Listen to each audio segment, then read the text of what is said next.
Queen Elizabeth II, the longest reigning monarch in British history. Over 65 years on the throne, yet hers is a reign that nearly didn't happen. I think as for Princess Elizabeth, the abdication must have been catastrophic. Driven by duty, My whole life shall be devoted to your service. she's ruled over crisis and war, Our thoughts today are with those in the South Atlantic. and dramatic social and technological change. Television has made it possible for many of you to see me in your homes on Christmas Day. She's seen over 12 prime ministers come and go. The Queen has a very sharp mind. She's endured the breakup of the empire and the creation of her beloved Commonwealth. The Queen had an instinct Of what the new Commonwealth was about. Throughout it all, she's been a steadying presence. Yet the most famous woman in the world remains mysterious. This is the inside story, as told by her closest friends and advisors. I think the Queen is basically a very shy person. She's very humble, actually. She's a wonderful mimic. I mean, she's really, really funny. It's hard to imagine a world without her. She has done her job bloody well. Elizabeth, the wife, the mother, the Queen. Princess Elizabeth Alexandra Mary was born on the 21st of April 1926 in the middle of a political crisis. The Home Secretary of the time was busy dealing with the threat of a general strike when he received an urgent summons. The birth of all royal babies had to be assented by a high level of cabinet, preferably the Home Secretary, and that meant he had to leave the general strike and go and basically sit in the next room while the Duchess gave birth to her little girl. Elizabeth Windsor and her younger sister Margaret Rose grew up with their parents, the Duke and Duchess of York, in their home at 145 Piccadilly, a mile from Buckingham Palace, never dreaming the palace would one day become their home. They called themselves We Four, Us Four, and they were never happier than when together. Because her father was second in line to the throne, he actually didn't have that much work, so she saw a huge amount of her parents. And this is very rare for children in the 1920s and 30s of the upper classes. This happy, protected family life wasn't designed to prepare Elizabeth for the distant possibility of ascending the throne. Her limited education was typical for an upper-class girl of the time. They had private tutors. There was really terribly little contact with children your own age, apart from her sister, and one or two royal or semi-royal tumble of childhood. The education that they got was also limited. I think it would have been much better if they had gone off to school like everybody else. Not only did the young princess receive little education, she was also shy. Lady Penn, a lady-in-waiting to the Queen Mother, has been a close friend of the Queen for most of her life. In a rare interview, she reveals how Elizabeth's mother tried to boost her confidence. The Queen Mother told the Queen when she was very young to be brave. I think the Queen probably, when she was young, felt walking into a room full of people was rather daunting. And she said to her, well, what you want to do when you walk into a room, walk through the middle of the door. And I think by that she meant, don't sort of go in apologetically. You walk through as if, you know, I'm in charge. And I think that was very good advice. Then, on the 10th of December 1936, one of the most significant days in British history, everything changed. It began, like any other typical day for 10-year-old Elizabeth, with one of her favourite pastimes, a swimming lesson. Lady Butter was a close childhood friend and often went swimming with the young Elizabeth. A whole lot of us went to learn to swim. The Queen and one or two others. I think I was very good at it, but the Queen certainly dived extremely well. We had to life-save each other. We had to pick towels up off the bottom of the pool. Certainly a lot of them were much better than I was. I think the Queen was extremely good, actually. After her swimming lesson, Elizabeth went home. Elizabeth was getting ready to write up her notes from her swimming lesson, and then she heard these sounds from outside, these great sounds of God save the king. And she went to a footman and said, why is this? What's happening?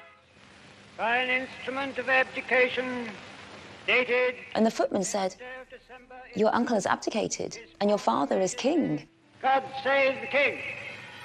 And Elizabeth was rather surprised. She was only 10. And she went to her sister, Margaret, and said, Margaret, uncle has abdicated and father is king.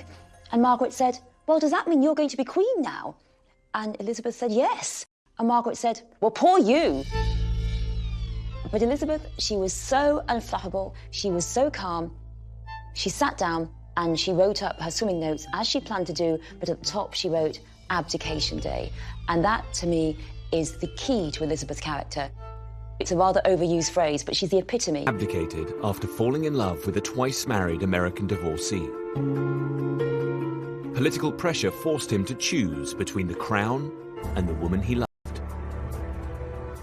I remember being told that there was going to be a broadcast at night, and I was in bed, and I had a little wireless. I turned it on, I lay there, and I heard what he had to say. I have found it impossible to discharge my duties as king without the help and support of the woman I love. And I honestly thought it was the end of the world. I thought, we haven't got a king, what's going to happen? And that, I can remember feeling that. The last thing she wanted was to be queen. She did not want her father, who was a sick man, to bear the awful burden of being monarch. And I would think that she saw the abdication as being, from the point of view of her family, an unmitigated disaster. She was 10 years old, shy, and hadn't received the best of educations. But now, she would one day be queen. A 41-gun salute is fired in Hyde Park by 30-pounders, and the new reign is begun. When the abdication was announced, Elizabeth was catapulted into a new life. The relaxed lifestyle of We Four was shattered. Their governess, Marion Crawford, tried to help the young princesses to adjust to the changes overwhelming the family. Nigel Astle became a close friend of the woman they called Crawfie. Crawfie spent a lot of time talking to them about this change and trying to allay their fears, but at the same time saying, well, things have to be different. And you do realize that now when your father comes home, you will have to curtsy to him because he is king. And so when King George came home and his two daughters curtsied to him, he was thoroughly taken aback because suddenly there were these two girls being very formal and he just didn't know what to do. But eventually just swept them up and gave them both cuddles, and they realized, in fact, that their father hadn't changed. When they moved to Buckingham Palace, it was not what any of them expected. A lot of people think that these are fantastic places. They are luxurious, they exude comfort, but it is not like that. I think Crawfie explained it when she said it's rather like camping in a museum. But the 10-year-old princess was able to join the Girl Guides and members of the first Buckingham Palace Girl Guide Company, and I happened to be a lucky one. And so we got our uniforms, which was very exciting. And then we were divided into patrols. And I think I'm right, the Queen's was the Kingfisher, and I was certainly the Robin Patrol. I think she was her patrol leader too, so she had the responsibility for her patrol. We had to learn the promise, and we had to learn to tie knots, and we had to learn to signal Morse code. That was fun. Great, great fun. even aged 10, she had a serious approach to life. Margaret Rose's best friend since childhood, Lady Glenconnor, recalls Elizabeth could be disapproving of her younger sister. Princess Margaret was always such fun. She was always thinking of sort of naughty things to do. I mean, we used to hide behind doors, and then when some wretched page came along with a tray, we'd jump out and say boo. The Queen used to say, "You can't do that. That's very naughty." She was more serious, the Queen, than Princess Margaret. The princess's governess, Marion Crawford, noticed that even as a young girl, Elizabeth an almost frightening attention to detail, which she would apply throughout her life. Crawfey talked about the fact that the two little princesses were very different. On the one hand, Elizabeth, very methodical, sometimes quite obsessive about how she arranged her bedroom, how she arranged her clothes or whatever, whereas Margaret was very, very different. And it just showed yet again that here we have quite a normal family, just now thrust into the very royal limelight. Elizabeth had a strong, serious character, but she did not have the training to mould it for the task ahead. It was her grandmother, Queen Mary, who insisted Elizabeth should get a more serious education to prepare her for her coming role. I remember being asked to a children's party at Buckingham Palace and seeing this very, very, very tall, absolutely straight, ramrod straight lady. She always seemed sort of terribly unbending, as I think she was. It was Queen Mary's idea that Elizabeth should attend Eton College to study with Henry Martyn. I was actually taught at one moment, I think, by Henry Martyn. He was very grand. He was what was called Vice Provost. And he was pretty old, with a fringe of white hair, rather small, hobbled a little bit, but very, very beautiful, careful enunciation of every word. It was a rather old-fashioned sort of English. The way in which one governs. But he had two main messages that he gave to her, and she's treasured throughout her reign. Number one was the importance of political neutrality. Sir Henry Martyn was very, very sure that the monarch should be politically neutral, should stay out of disputes and remain above them. And of course, Elizabeth has been politically neutral throughout her reign par excellence. The other great message that Henry Martyn gave to Elizabeth was that of broadcasting. He said the most important thing you can do is get your voice out there, get your voice to the people, to those of Empire, to those of Britain, and that has been something she has deployed brilliantly. In future years, she drew on these lessons. Throughout her reign, she refused to be dragged into party politics and used first the radio and then television to broadcast to her people. On the 3rd of September 1939, Britain declared war on Germany.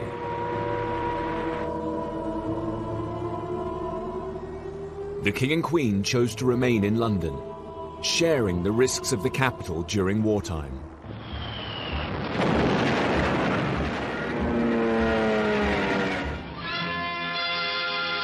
Latest outrage of the Nazis' indiscriminate fury is the bombing of Buckingham Palace.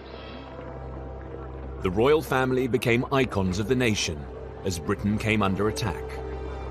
I think the King and Queen were fantastic examples.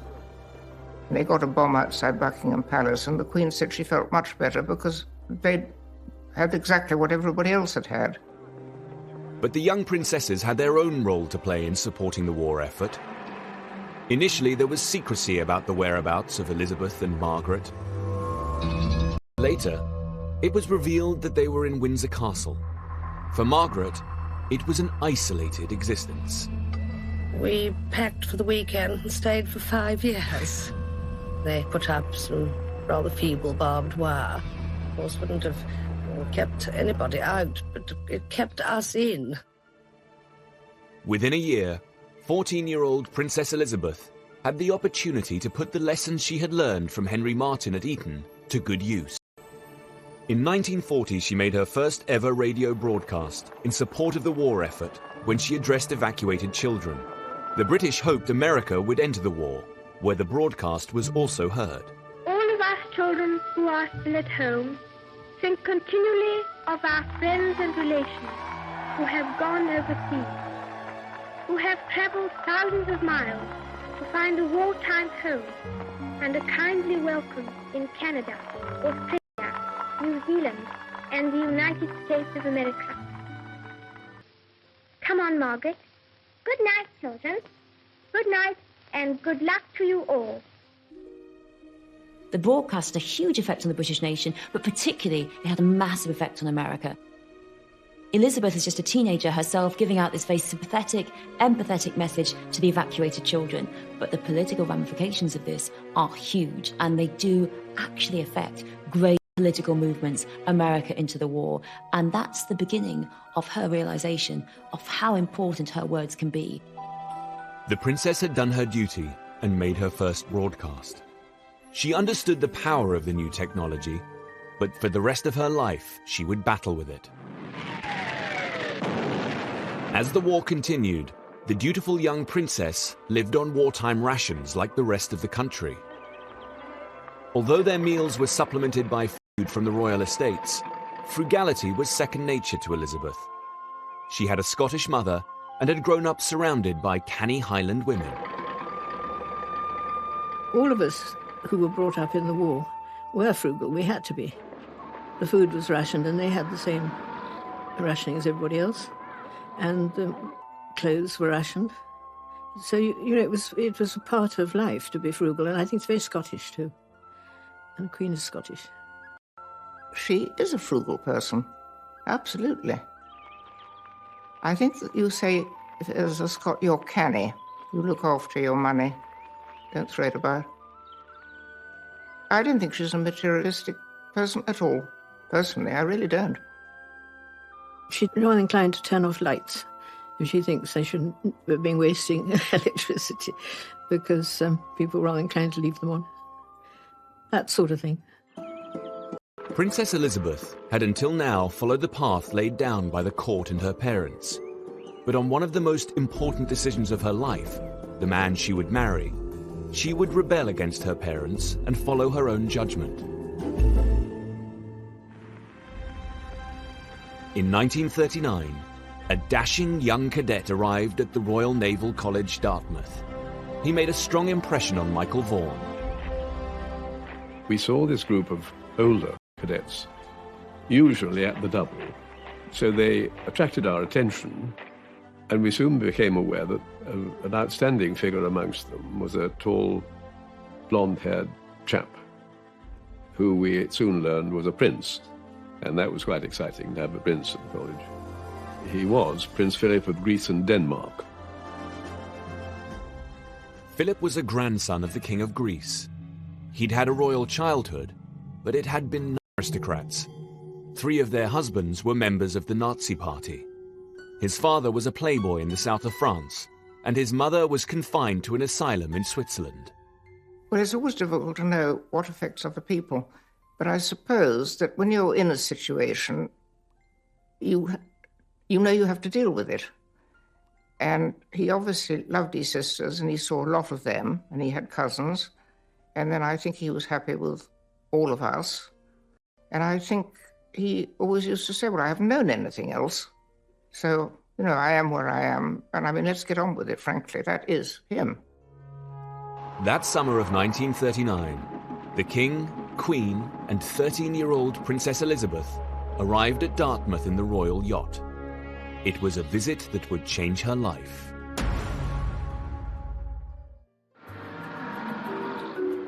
On their official visit to the Royal Naval College, Dartmouth, in 1939, Princesses Elizabeth and Margaret planted trees, and a cadet was assigned to look after them. When the King and the Queen took her to Dartmouth, Prince Philip was designated to sort of look after her a bit and show her around. On the last night there, they gave a dinner party for a group of senior cadets. I should think probably 20 of them. And Prince Philip, of course, was one of those. A photographer happened to capture this significant meeting in a snapshot.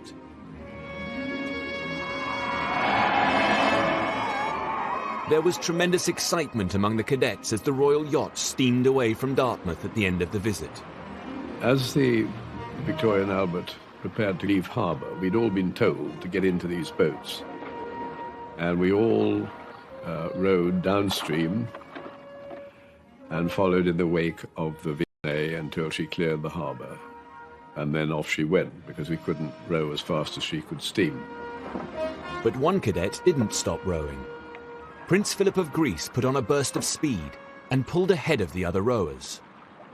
When they left, he got in a little boat and rowed out to sort of wave goodbye, which was quite a prank. And I should imagine rather frowned upon by the authorities. But that, I think, would have impressed her, and she would have thought enormous fun. And I think she must have seen something then, actually. The rumours then started. Everyone said, oh, yes, they fell in love, and they're writing to each other. Well, I'm not quite sure how firm the intelligence was about these things, but that's what we all thought. The intelligence was right. In this rarely seen captured her attention. The first time I remember meeting Philip was at Royal Naval College, Dartmouth. Then he went to the Pacific and Far East for 2 years. But her mother had in mind a much more traditional royal suitor. At Windsor Castle, in the midst of wartime England, Elizabeth and Margaret were surrounded by Grenadier Guards. The young Guards officers who were on duty at the castle became friends, and so they saw a lot of them. Young officers garrisoned there were some of the most aristocratic soldiers of their generation, and the most eligible. The King and Queen invited a few to meet Princess Elizabeth. I think that the Queen Mother's hope for Princess Elizabeth was very much that she would marry a Grenadier Guard. That was sort of the ideal. And there were, of course, various candidates. The Queen Mother encouraged Elizabeth to make a conventional British aristocratic match. So a few wartime balls were organised in the castle. They did have a party occasionally, a ball, which we were lucky enough to be invited to, and if you didn't live there, you stayed. And then I think it must have been the Blues and Royals were stationed in the Brigade of Guards in Windsor, so there were lots of young men available and delighted to have an evening out. I do remember the fun of the dancing, of boys and everything. They had a band, and the whole thing was just wonderful. I mean, you were taken out of the horror of the war. A marvellous 24 hours. Not only did none of these young aristocrats catch Elizabeth's eye, she was also about to stand up to her parents again. She wanted to play her part in the war effort, but her father had reservations. Finally, Elizabeth was permitted to join the ATS, the women's branch of the British Army, to train as an ambulance driver. The princess, who was on the eve of her 19th birthday when these pictures were taken, is at the wheel of a 1,500-weight truck in convoy. Although she drives it with apparent composure, she had no experience of driving before she commenced her training. Her image as an ambulance driver played a potent part in wartime propaganda and was considered a huge success. Her persistence had paid off. The German war is therefore at an end. We may allow ourselves a brief period of rejoicing. Approaches to Buckingham Palace were almost continually jammed.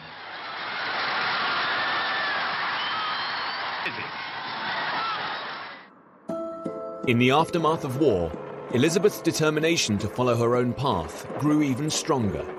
She continued to defy her parents and the court by becoming more committed to Prince Philip. The relationship wasn't exactly welcomed in royal circles. I'm afraid the courtiers, and by that I really mean the Queen Mother's close friends, they were pretty hostile to him. He wasn't something they could quite sort of put their finger on. He had a lot of German relations. That wasn't particularly fashionable at that time, obviously. He was also absolutely penniless. So, there were many things sort of going against him. He was very outspoken. They'd call him brash. And what was he going to say, and this, that, and the other. I think, let's face it, every parent's very protective of their daughters. So they must have looked at every possible angle that might be a threat. The King and Queen would have wanted her to be sure that she was making the right choice. And in a way, I've always thought that by marrying Prince Philip, that was the one time when the Queen stepped sort of right out of the normal sort of plans for her and did something really rather unconventional. Elizabeth had made up her own mind. She got engaged to Philip, but King George asked his daughter to keep her engagement secret until after they had completed their first major overseas tour. February 1947. HMS Vanguard transported the royal family across the equator to South Africa. On the way, Elizabeth had time to relax. But now she also had to apply herself to her royal role.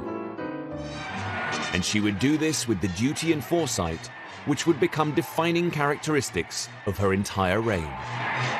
Pretty well everyone in Cape Town must have been there to welcome the royal visitors, lining the streets, watching from windows and balconies, waving and cheering. The climax of the tour was Elizabeth's 21st birthday, and it was her own idea to mark it with a radio broadcast. The lessons learned with Henry Martin at Eton were now helping to prepare her for her future role as Queen and head of the Commonwealth. Sir Sonny Ramphel worked closely with the Queen during his 15 years as Secretary-General of the Commonwealth. He saw in this speech Elizabeth preparing herself for a new style of leadership. I always felt that Elizabeth came to the throne with a kind of intuitive understanding that she was going to preside over the Commonwealth. That would be different. That would not be her father's Commonwealth. She had gone, the Commonwealth she would inherit. So I think Elizabeth had an instinct for the newness of the time to come. As I speak to you today from Cape Town, I am 6,000 miles from the country where I was born. But I am certainly not 6,000 miles from home. That is the great privilege belonging to our place in the worldwide Commonwealth, that there are homes ready to welcome us in every continent of the earth. What's particularly striking about the speech is its extraordinary combination of ancient traditions and modernity. It is a direct appeal to the youth, the future. But then she speaks also to the king's subjects, whomever they may be. And that's a particularly important thing for the Commonwealth going forward as a non-racial organisation, a real collective identity. There is a motto which has been borne by many of my ancestors, a noble motto: I serve. Through the inventions of science, I can make my solemn act of dedication with the whole empire listening. I should like to make that dedication now. It is very simple. I declare before you all that my whole life, whether it be long or short, shall be devoted to your service and to the service of our great imperial family to which we all belong. I have shivers going up and down my spine as I think of those words, I serve, when looking back over the long life of the Queen and her service, the importance that she has attached to duty and her constant support, encouragement of the Commonwealth. She really meant what she said. Back in London in July 1947, Elizabeth and Philip were finally able to make their engagement public. Churchill spoke for many when he said the wedding would be a flash of colour on the road we have to travel. Sir Nicholas Soames remembers how his grandfather welcomed the wedding. It was all rather drab. And then this very beautiful young princess, the heir to the throne, marries a very dashing, very handsome officer in the Royal Navy. And it was a moment of national rejoicing which was beyond the war. So this was, in a way, I think my grandfather thought, the beginning of a new era. The royal wedding took place at Westminster Abbey. At the time, David Wyatt was a 12-year-old chorister. For the first time, certainly since I'd been involved in the Abbey, apparently, but also floodlights that were brought in for the occasion. I mean, the impact on us was one of wow, simply because we were just not used to seeing anywhere lit up in that way or being used for such a happy occasion. The choristers had been placed high up in the organ loft, and David craned his neck to get a glimpse of the couple after they signed the register. Judging by the expression that we could just about see when they left St Edward's Chapel and came down into the sanctuary and then started their procession at the end, they were very happy about it all. Certainly some big broad smiles, not just to their friends either. It seemed to be everybody included. Lady Butter was inside the Abbey as an old friend of the royal couple. Then she hurried to Buckingham Palace to enjoy being part of the crowd. Thousands of people by then, all singing and shouting. But it was a long, long wait because they were obviously having their wedding breakfast. And I remember, and I don't know why, there was a puff of smoke went up suddenly, having waited very patiently and everybody chatting to everybody. And there was one Cockney lady standing next to me, said, "Look at that," she said. The idyll of married life would be all too brief for the newlyweds. Soon, duty would beckon. Elizabeth had spent her early years preparing for her future role as monarch. Yes? She'd learned the importance of duty. She'd also demonstrated an independent streak when it came to marrying the man she loved. With her handsome husband by her side, she could concentrate on enjoying married life. They set off for Malta. Prince Philip was stationed there as a naval officer and had command of his own ship. In Malta, Elizabeth could put thoughts of becoming queen to the back of her mind. Martin Scicluna was a teenager in Malta in 1949 when Elizabeth became a close friend of his grandfather. His name was a historian, he was a Knight of Malta, and when Princess Elizabeth came out to Malta in 1949, he was asked to be her mentor. I have a picture which shows a great affection in the look of the Queen's eyes and in my grandfather's eyes as they met. She lived at a wonderful place called Villa Guardamangia. Sadly, a place which has fallen into some decay since then. But she was there in a married quarter. It was an ordinary naval officer's married quarter. She was relaxed. She was away from the spotlight. She was able really to be free, possibly for the first and only time in her life. She very much entered into the life of an ordinary naval officer's wife. So she would go to beaches to swim. She would go to the Phoenicia, famously to the Phoenicia Hotel, where they would dance. Filming was permitted during the course of the evening, giving this brief impression of an 8th reel in which the royal couple took part. The Maltese are very good at not intruding on people, particularly people who are famous. Jock Colville, Jock, imagine one of my grandfather's own children had died. Well, both Randolph had died, my uncle Randolph Churchill. And he said, "But Prime Minister, the King has died." He said, "I know, it's the worst thing that's ever happened in my life." London tried to get word to the British governor in Nairobi, but they couldn't get hold of him. The press found out first. John Jockimson was a Fleet Street photographer covering the royal visit. I saw the chap from the East African Standard on the phone to his office saying, "Well, I can't believe it." And I stopped and I thought, hello, what's happened? And then he said something about that the King had died, and this is the first they knew about it. Jockimson overheard a journalist telling Elizabeth's private secretary about the King's death. So he dashed to the lodge at Sagana, where the royal party was staying. But by the time he got there, the news had been passed to Prince Philip. It was shattering, because there they were in Kenya, perfectly normal married couple, having a very happy life. And overnight, I mean, to be told this, and for Philip to have to break the news to the Queen. We were standing outside the Royal Lodge with our cameras in our hands, and somebody came out and said, "Her Majesty requests that no pictures be taken." So we, three of us, put our cameras on the deck, in the dirt. And we said, no, well, we're going to stay here and see her as she comes out. And about 5 minutes after, she came out in the cars quite slowly.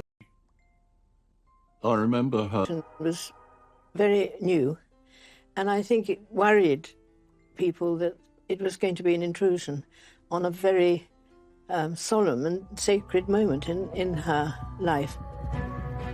The Prime Minister, Winston Churchill, shared the Queen's concern. He'd never been a fan of the new medium. It's no secret that my grandfather's view was that it was improper for the nation to ogle this moment over their coffee cups, and that in some way detracted from the dignity of the ceremony. Initially, the Queen insisted that TV cameras should not cover the sacred central part of the coronation ceremony.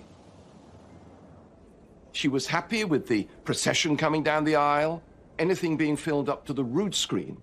But inside that special part of the Abbey, she thought that should be private. She didn't like the idea of it, and Churchill responded to her concerns and backed her all the way. When it was announced that television would have only limited coverage and the public would not see the moment of the crowning, there was a huge reaction. The newspapers of every persuasion, from the Mirror to the Times, that very day, said no. In response to public pressure, Churchill partially backed down. In this secret record of cabinet discussion, Churchill stated, "I am concerned at the public disappointment caused by the announcement that there would be no television of the coronation east of the screen. I am satisfied the decision should be reviewed." However, he was quietly busy imposing other restrictions, including no close-up views of the Queen should be photographed or televised at any stage of the ceremony.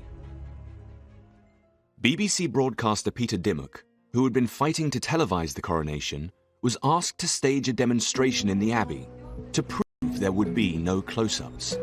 But Dimmock had a trick up his sleeve. He deliberately used the wrong lens. My father was quite naughty because when he did the demonstration in the Abbey to the establishment, he used a wide 2-inch lens so that when he showed them what it would look like on television, it looked as though it was very far away, the camera. But on the actual day, he didn't use that lens. He used a different lens, which meant he got that fabulous close-up of the Queen, which was so successful and everybody loved it. In the end, the Queen compromised and let the whole ceremony be televised. With the exception of one moment, the most sacred of all, when she was anointed with holy oil. On Coronation Day, two of the Queen's maids of honour, Lady Jane Rain Lacy and Lady Glenconnor, remember the moment she arrived at Westminster Abbey. 4 of us went to the Abbey to receive her. We were standing by the door waiting, and then suddenly we realised she was coming because we could hear this roar and it got louder and louder and louder. And around the corner came this golden coach. It was like a fairy tale. And then the Queen, I mean, looked fantastic. We hadn't seen her in her dress, this beautiful dress, sort of tiny waist and wonderful complexion. I mean, she just looked dazzling. And then she just turned round and she said, "Ready, girls?" Off we went. Ready, girls. Ready, girls. We were as ready as we ever could be. Little did the 27-year-old realise she would become Britain's longest reigning monarch. On the 2nd of June 1953, the young monarch Elizabeth II walked down the aisle towards her coronation. For the Queen, this ritual was not about taking power. For her, it was a moment of spiritual transformation. The great thing about her was she was so calm. And I think that's what made us feel, you know, everything was when the Queen was crowned. The Queen had compromised and allowed this moment to be broadcast.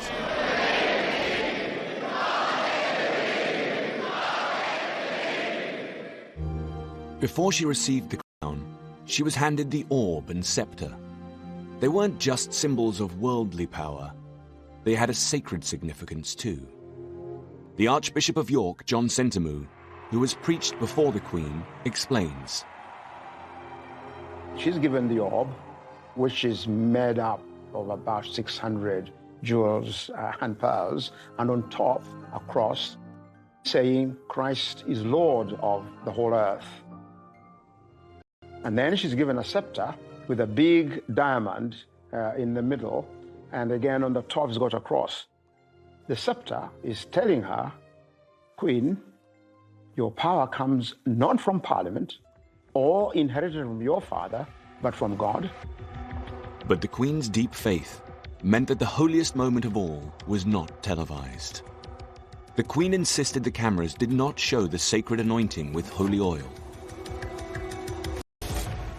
The head is anointed for wisdom. The chest, which is where the heart is anointed for mercy, for kindness. And then the hands are anointed for service. To prepare the Queen for the holy moment, her elaborate robes were taken off, and she was dressed in a simple white shift. It brought a lump to my throat, but she looked like a very young girl, younger than 26, I think she was. She looked like 18, and so vulnerable and defenseless in a way, just sitting there. And we were able to see it because we were just there, and very few people did. I remember feeling quite choked by it. You can't imagine what it was like. This blaze of colour, pageantry, and a beautiful young queen. Well, of course, it was a beautiful young queen, all right, because nothing else, I'm afraid, will ever come near it. No. A middle-aged man, it isn't quite the same thing, is it, Jane? No. 2 years after the pageantry and reverence of the coronation, another event showed the Queen's intense Christian faith, when the exciting American evangelist Billy Graham arrived to tour Britain. We believe that he died, we believe that he rose again. But that's not enough to make you a Christian. That's an intellectual faith. There must be the receiving, that act of trusting and commitment to Jesus Christ as your Lord and Master and Savior. Have you done that? If you haven't... 2 of the Queen's coronation maids of honor went in person to hear Billy Graham preach. He really sort of touched a chord. You must receive Christ. Receive and with such passion and conviction. I've never heard a sermon that really made me jump out of my seat. All of us believe in God. And I really felt the presence of God. I mean, I felt that he really was sent from God, actually. These scenes of religious fervor were shown on television. The Queen watched, and a few days later she invited Billy Graham to Windsor Castle. He went to Windsor to preach actually in the chapel in the Great Park, which is like the private parish church of the royal family, and was invited to lunch afterwards.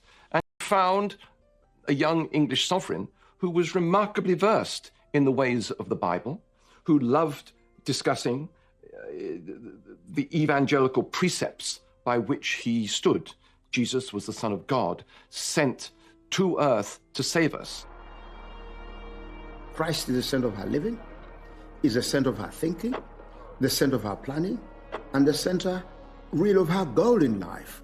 Because she knows in the end, ultimately, will be answerable, not to humanity, but to God. Opportunity for her Prime Minister, Winston Churchill, to stay on in office. Churchill may have been a giant of the 20th century, but by the time the Queen ascended the throne, he was 77 and in poor health. Churchill cunningly used the young Queen to prolong his time in Downing Street. The accession of the Queen gave Churchill the wonderful excuse he needed to assume the role of mentor to this new young sovereign. Publicly, Churchill flattered the Queen. We have found out a very good plan. The Queen can do no wrong. Here is monarchy actually being used in politics. Churchill saying, look, I've got to help this young lady, no stepping aside for me, and by postponing the date of the coronation, effectively for a year, the coronation always being held in the summer. It could have been held in the summer of 52 with a bit of dispatch, but he said, no, we've got to do it in 53, thus really guaranteeing himself the best part of 18 months more in the job.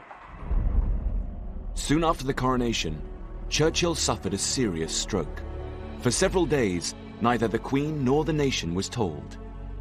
The Queen learnt that her Prime Minister had been close to death, but it was hard for a monarch in her mid-20s with limited education to confront a grand old man and encourage him to step down. Churchill had served 6 of the kings and queens of England. So the Queen had, I imagine, tremendous respect and I assume a sort of reverence for my grandfather. But equally, she had a constitutional responsibility, and I think it must have been very, very, very difficult for her, not wanting to upset my grandfather. Equally, he was clearly incapacitated. Churchill recovered enough to insist he would stay on as Prime Minister. Not only was Churchill old, he was also determined to maintain the British Empire. But the young Queen wanted to transform the old empire into the modern Commonwealth, a free association of independent countries. It had been founded in 1949 during her father's reign, but Elizabeth was committed to expanding the Commonwealth. In the autumn of 1953, the Queen and Prince Philip set off on a round-the-world tour of 12 countries. That would encourage the transition from the Empire into the Commonwealth. I think that tour in the early 50s did mark the evolution of the modern Commonwealth.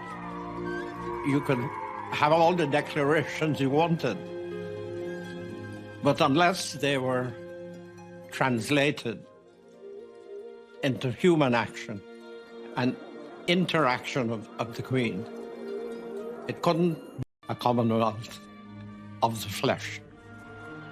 The longest visit on this tour was the 2 months the Queen spent in Australia, when she became the first British monarch to visit the country. When she arrived at the dock in Sydney, the huge crowd included future leaders of Australia. I remember the first day, along with everybody else, we went down to Farm Cove. Didn't get very close, but we were caught up in the celebratory character of it. That was a great day for those of us who had the luck or foresight to be in Sydney. And it was a beautiful Sydney day, and there's no city in the world that can turn on a welcome with a harbour quite like Sydney. It was an extraordinary tour. She met something like 6 to 7 million Australians out of a population of 9 million. It really was a combination of Grace Kelly meets the current Duchess of Cambridge in terms of popularity, a real interest and affection for the Queen. Melbourne, where the Queen and His Royal Highness were given one of the most tumultuous welcomes of the whole tour. Nearly 1 million people, many of whom had been waiting 24 hours in the streets, were there to wave and to cheer. The writer Thomas Keneally, then aged 18, was a Republican. He wasn't a fan of the Queen, but he could see her allure. I have no ill will towards the monarchy, but I wasn't very interested. But my little brother and all these schoolmates went to the local Oval and lined up, and I think that's when Australians learned that the Queen was willing to stand beneath bright skies and warm sun and swallow flies for us. Across the globe, the Queen's tour accelerated the transformation of the empire into an expanded Commonwealth. The Queen really was seeing the Commonwealth evolving in a very different way, as a collective identity. Modern Commonwealth has been the Queen's version of identity politics, crossing all those boundaries and embracing diversity. But the tour wasn't without its problems. The visit to Sri Lanka, then known as Ceylon, would bring the Queen into conflict with her Prime Minister, Winston Churchill.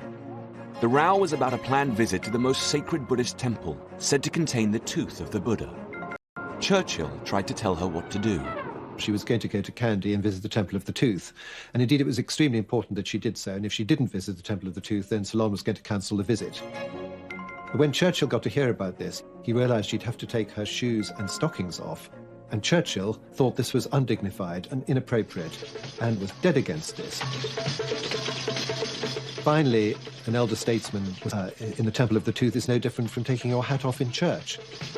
The Queen went to the Temple of the Tooth and everybody was perfectly happy. The Queen ignored her Prime Minister and removed her shoes. It always struck me, while I was Secretary General, that the Queen was always happy in the Commonwealth. In some ways, in Britain, she was a bit dour. But in the Commonwealth, she was laughing. She was involving herself. And when the brew was ready, it was offered in a coconut shell to the Queen. She returned to Britain in May 1954. And within a year, the Queen received the resignation of her first Prime Minister. At the age of 80, Winston Churchill finally left office. The Queen did him the great honour of coming to dinner at Downing Street in his last week. The Queen lifted her glass to my grandfather and she said, "To my Prime Minister." And my grandfather, without any preparation, he stood up and he said, "I propose a health I used to drink when I was in the 4th Hussars at Bangalore in India in the reign of Your Majesty's great-great-grandmother, Victoria. And I drink to the wise and kindly way of life of which Your Majesty is the young and gleaming champion." And my mother told me that there was absolute silence in the room. Employing an up-and-coming young designer, Hardy Amis. The Queen had the most marvellous figure for Hardy to work on. She had the perfect fashion plate figure at the time, a tiny waist. I remember we did have one dress back for alteration and pressing at one time, and we couldn't even get a model girl into it. It was so small. Really small waist, but of course a wonderful full bust, which worked wonderfully on all those 50s evening gowns. The young designer was able to help the Queen project a new, modern image of the monarchy. Lieutenant Colonel Hardy Amis, a Special Forces commander in the war, burst open the frontiers of post-war fashion. Whereas Hartnell did a lot of fluffy, frilly dresses with a lot of embroideries on them. That was never Hardy's look, and he liked things to be very clean and simple. He always used to say to me, it was one of his stock phrases, was honour the cloth, honour the cloth. In other words, don't fuss the cloth up, let the cloth speak, and that's what Hardy liked. It was Amis who designed some of the most striking outfits on the Commonwealth tour, including this dress worn in Australia. One of my favourite dresses was the white lace dress that the Queen had in Australia. It was such a chic outfit. It was unusual that it had a very narrow, straight, long, that wonderful little parasol, which was just a very 50s accessory. I always thought she looked in that like a 50s fashion model and not so much like the Queen of England. She really did look amazing. The Queen and her sister both dazzled the world with their youth and glamour. But the Queen was about to discover the potential for conflict in her role as sister and as monarch. She had always been close to Princess Margaret. Princess Margaret told me that she'd had a dream, and she dreamt that the Queen had died. And she woke up, she was so horrified by this dream. I got to ring her up. So she went to the telephone and rang her up. And the Queen sounded slightly sort of bored and said, "Hello, can I help? Anything you want?" She said, "No, it's all right. I just wanted to hear your voice because I had a dream last night that you died." And I just wanted to be reassured that you hadn't. And she said, "Well, it's very sweet of you, but do you mind if I go? I have got a very important visitor here at the moment." The spark for the conflict between the two sisters began when they had undertaken their first major foreign tour, accompanying their father, King George VI, to South Africa. Princess Margaret was 16 and spent a lot of time with Peter Townsend, a war hero who served the king. Lady Glenconnor was Princess Margaret's closest friend, and for the first time, she reveals how the romance began. They went in this wonderful train, and they took their horses. And Princess Margaret said every evening and every morning the train stopped, and they went off into this sort of magical South African desert or wherever it was, riding. And I think that was the moment that she first noticed and fell in love with Peter Townsend, who was, in a way, the king's sort of adopted son. I mean, he was a war hero. He was very, very good looking. But he was married and he had children. This relationship would turn into a problem for the Queen. 3 years later, another friend spent time with Margaret and Peter Townsend at Balmoral as their romance blossomed. I thought they were in love, and the more I saw after 7 days, I was convinced of it. When I went back to London, I said to my mother, "Do you know something? I think Princess Margaret and Townsend are in love." And my mother said, "Don't be so romantic and ridiculous, Jane. He's the king's servant. She couldn't possibly be in love with the king's servant. That would be utterly wrong." In early 1953, Margaret privately requested the Queen's permission to marry Townsend. The Queen asked Margaret to wait until after the coronation. On Coronation Day, they reported Margaret was in love with a divorcee, Peter Townsend, which posed a serious problem for the Queen as head of the Church of England. I think she would have been happy for whatever happened as long as Princess Margaret was happy. That would have been her main thoughts in all of that. I don't think she had any sort of strong feelings about the fact that he'd been married before and he was divorced, and I don't think that came into it. But he was quite a lot older than her. And of course he was a divorced person in those days. I mean, divorced people weren't allowed to come to Ascot. It's all so changed now, but it was very difficult for the Queen to know how to respond, really. Now the Queen faced conflict between her affection as a sister and her duty as a monarch. I think the Queen's view of the romance is very complicated because she was head of the Church of England, and so therefore she had to take a certain line. So privately she wanted Princess Margaret to be happy, and publicly she couldn't grant that happiness. When Edward VIII fell in love with a divorcee in the 1930s, the affair was initially hushed up. But by the 1950s, the popular press was cheering Margaret on. 96% of Daily Mirror readers wanted her to marry Townsend. The Queen may have wanted her sister to be happy, but the palace acted decisively to get rid of the problem by posting him to a British embassy abroad.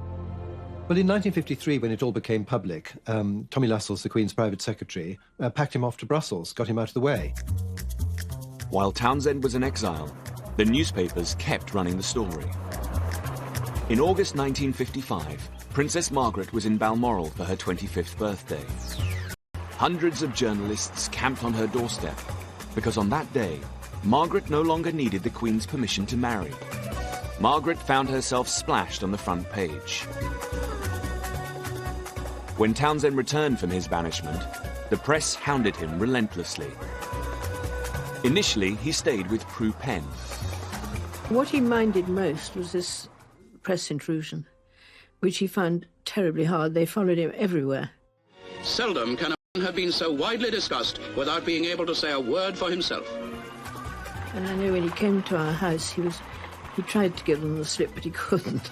And they were round him in motorbikes and cars and goodness knows what. What the press didn't realise was that the palace plan to scupper the romance had worked. Prue Penn noticed how things had changed. It'd been such a sort of rocky road, in fact, that I think it had probably killed something. You know, I think something like that does. By old now, she can do as she wishes. But I think the romance was over. It had fizzled out. A few weeks later, Margaret made her decision public. The love and affection, sympathy and understanding of the nation and Commonwealth go out to Princess Margaret in her courageous decision. The end of Princess Margaret's romance with Townsend left a question hanging in the air. Had the Queen's commitment to doing her duty sacrificed the long-term happiness of her sister? Princess Margaret's closest friend remembers the last time the couple met, 40 years after their romance ended. Peter Townsend came to lunch with her, and I said, what was it like seeing him? And she said, well, charmingly, she said, well, he hadn't changed at all. I mean, he was, you know, and I actually was, because I lived with her at that time, and I looked out the window and saw him getting out of the car. You know, he was an old man, and yet in her eyes, he hadn't changed. I thought that was very touching. But the conflict between family and duty as monarch would cause even bigger problems in her relationship with her husband. When the young Princess Elizabeth had daringly decided in 1947 to make Philip her husband, she defied her family's expectations. What was left unresolved was whether the royal family took her husband's surname. When the Greek-born Philip became a British citizen, he had taken the name of his uncle, Lord Louis Mountbatten. Mountbatten had been a war hero and the last Viceroy of India. When Elizabeth became Queen in 1952, Mountbatten had high hopes of renaming the Royal House of Windsor. Mountbatten had very exaggerated ideas. of the importance of, as he saw it, the Mountbatten dynasty. Indiscreetly at dinner once, he did toast the future of the House of Mountbatten. He rose at the end of the meal, lifted his glass, and made a toast to the House of Mountbatten, which now reigns. Word of this toast reached Churchill, who disliked Mountbatten's presumption. Lord Louis was a war hero and a very great man, but he and my grandfather were frequently at odds with each other. And I think my grandfather thought it was a bit of a cheat, frankly. Churchill didn't hesitate. He forced the cabinet and the Queen to put a stop to Mountbatten's ambition. He had the cabinet agenda for the very next cabinet meeting changed. Cold War, economic crisis, all that could go down the agenda. Right at the top, it had to be the House of Windsor. The cabinet was strongly of the opinion that the family name of Windsor should be retained, and they invited the Prime Minister to take a suitable opportunity of making their views known to Her Majesty. The battle over the name disturbed Prince Philip. He was upset to be told that he couldn't pass on his name, Mountbatten, to his son. He was a Mountbatten. And I suppose it must have struck when Prince Charles was born, because after all, your child is, you wanted to carry your name. I suppose Prince Philip must have assumed that he would have the Mountbatten name. Philip vented his frustration in one pithy sentence.